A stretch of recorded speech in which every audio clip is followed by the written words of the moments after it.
Hi, this is Bridget with you. Today we are going to compare the latest MacBook model which is recently been launched in 2020. So we are going to compare the 2020 MacBook Air versus MacBook Pro. Big change both this device, laptop, Magic Keyboard, butterfly keyboard has been replaced to Magic Keyboard because lot of people has been complaining regarding for this butterfly keyboards. It's a mandatory change and Apple did that one. Good thing Apple did that one already. Now we look for the processor wise. We have a MacBook. You can, if you look for the processor, there are variants in 2020 model, not the MacBook Air. All the MacBook Air model in 2020 are not the same. There are 8th generation processor, 10th generation processor. Memory wise also DDR3 memory are there, DDR4 memories are there. So when you go for the going to buy a laptop 2020 MacBook Air, you should ask the shop which model has you are having, which model, which processor you are having, which memory you are having before you buy, because normal man doesn't know about these things.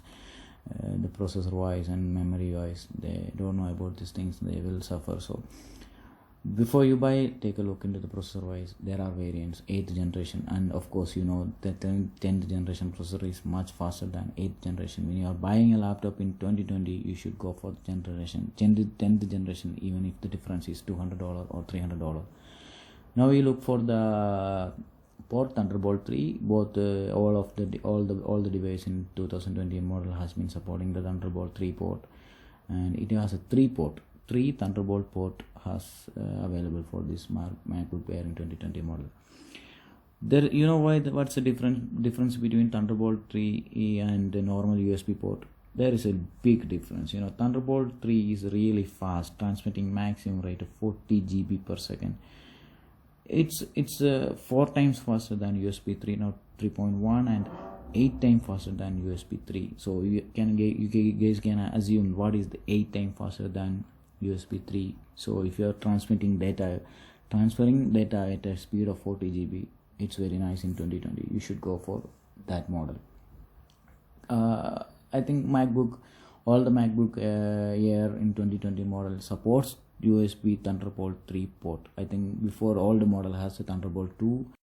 Now all the model which is been launching by Apple in 2020 has been updated to the latest Thunderbolt 3, like Dell and all the manufacturers looking to that Thunderbolt 3. Now Dell XPS 13, XPS 15, XP Spectre 360, Huawei MacBook X Pro, all this manufacturer has been already been updated to Thunderbolt 3, but the Microsoft Surface Pro 7 and 10 has not been updated to Thunderbolt 3. I don't know, very sad thing, because it's high-end model. It's costing around $2,000. We have to buy the Surface Alcantara Fabrics keyboard separately. It will cost you $700 around I think $300 I think, and pen also $100, and Surface dial, arc mouse, it's all are different accessories. We have to buy accessories separately, and it will which combined it will cost us around $2,000, and which will not support Thunderbolt 3. We can do lot things in Thunderbolt 3. Now we look for the color difference in a MacBook Air and Pro. If you look into the MacBook Air, which MacBook Air is not supported P3, where the Pro is supported. So simply MacBook Air is not supported P3, where the Pro is supported P3. Now you guys can ask, what's the difference between P3 and what's the difference between P3 and HDR?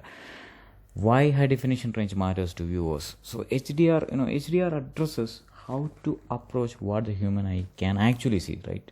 I repeat, what the human eye can actually see. Where the P3 can allow your application to display richer, more vibrant and lifelike colors than ever before. So if the normal man doesn't know about the color vibrance, what is sRGB, what is P3, go for the Pro. It is much brighter display available in the market.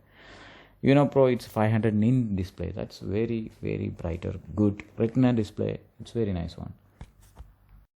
One more thing, P3 produces a wider color range than sRGB. Does not mean that the MacBook Air is inaccurate. I'm not saying that MacBook Air is inaccurate or more color. It's a non-color vibrant machine. I'm saying that if you MacBook Air is compared to the MacBook Pro, if you're comparing the MacBook Air to the Pro, Pro has a P3 support. It has a much brighter display.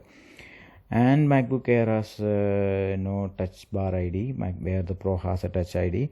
And one more, with look the design wise, MacBook Air has an iconic wedge shaped, very thin at bottom. It's very nice. It looks awesome. And when you are when you go for a long typing session, you don't end up getting very little pressure on the wrist from the boxy design from the MacBook Pro. So when you in a long typing session, you feel comfortable in MacBook Pro. And so we have a $300 price difference between the two machines in the base configuration, but that's not all the story. If you love to have multiple programs, open lot of tabs, you might want to go for Pro, because if you really care about the performance, MacBook Pro is your choice. It's worth it. Go for it. So it's a better value for overall. Not only get a brighter display, more screen, but it's a more color accurate one machine. On the top of them, Pro is going to be very cooler, very quiet cooler.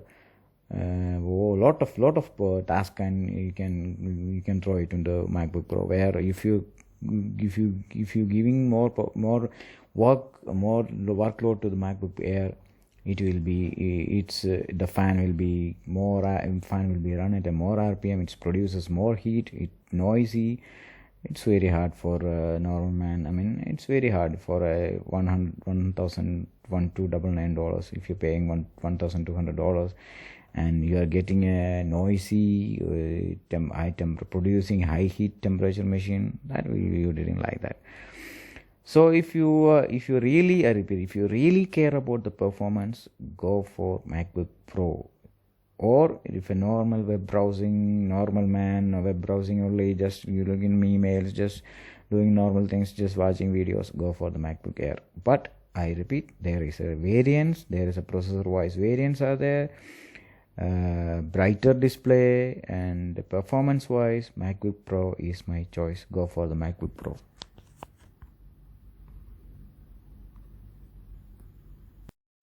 Now let's talk about the PPI also. PPI means pixel per inch. That means that you get a whole lot more details of anything that is displayed on the screen, which means better image, better font, smoother line. In other words, high quality. We can say that it's high quality. That means simple words, if higher PPI means higher quality. So when you are, that means you can, the greater the details of the printed image, we can get that one. So if you go for the MacBook Air and Pro, it's only 227. If you go for the Surface Pro, it has more PPI. Around 267 PPI are there in the Surface Pro top end model. So clearly Surface Pro is winning there. But Retina display is also good, fine. But 227 compared to 267, it's much lower. When you go for the 13-inch models, the bezels are very, very large size in the top and the side. When you go for the 16-inch model, MacBook Pro's model, and the bezels are very thinner and very, very, very nice to see that one, as you can see from the picture. For me, you are buying a laptop in 2020, you have to go for the latest configuration, latest technology that we have. Because if after we buy, we cannot upgrade, we cannot change anything. We cannot change the board, we cannot change the motherboard, we cannot add GPU, we cannot do anything. But MacBook Air can support an external GPU. But it's weird thing, we have to connect an external GPU, do the things, it's weird now. So these are the options, alternate option. But if you are buying a laptop in 2020, you should go for the latest technology that we have available in the market.